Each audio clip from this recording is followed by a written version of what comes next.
तर नमस्कार मंडळी. तर आज आपण बनवणार आहोत मसूर पुलाव. तसे तर मसूरचे खूप सारे बेनिफिट्स आहेत. त्यामध्ये व्हायटामिन, कॅल्शियम, आयर्न आणि फायबर हे खूप प्रमाणात आहे and which is good for health. तर पुलाव बनवण्यासाठी इथे मी तांदूळ घेतलेले आहे.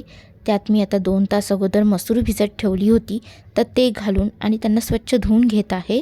त्यासाठी आता मी कुकरमध्ये 2 स्पून तेल आणि 2 स्पून तूप घालून घेत आहे. तेल गरम झाल्यावर त्यात खडे मसाले घालून घ्यायचे. त्यात मी आता 3 लवंग, 1 स्टार फूल, दालचिनी थोडीशी आणि इलायची घालून घेत आहे. त्यात आता 1 चम्मच जिरं, तेजपत्ता, आलं, लसूण आणि कोथिंबीर घालून मी इथे एक पेस्ट तयार केलेली आहे, ती ॲड करत आहे. आणि कढीपत्ता घालून आपल्याला सगळं मिक्स करून घ्यायचं आहे.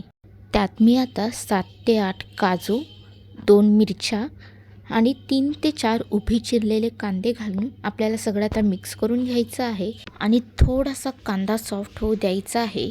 कांदा सॉफ्ट झाल्यावरती 3 बारीक चिरलेले टमाटर, 2 बटाटे आणि हिरवे वाटाणे घालून आपल्याला सगळं मिक्स करून घ्यायचं आहे.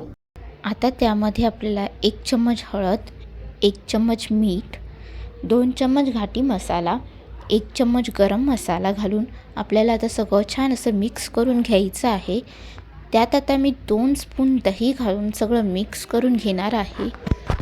आणि एक 10 ते 15 मिनटं लो फ्लेमवरती आपल्याला सगळं छान असं परतून घ्यायचं आहे.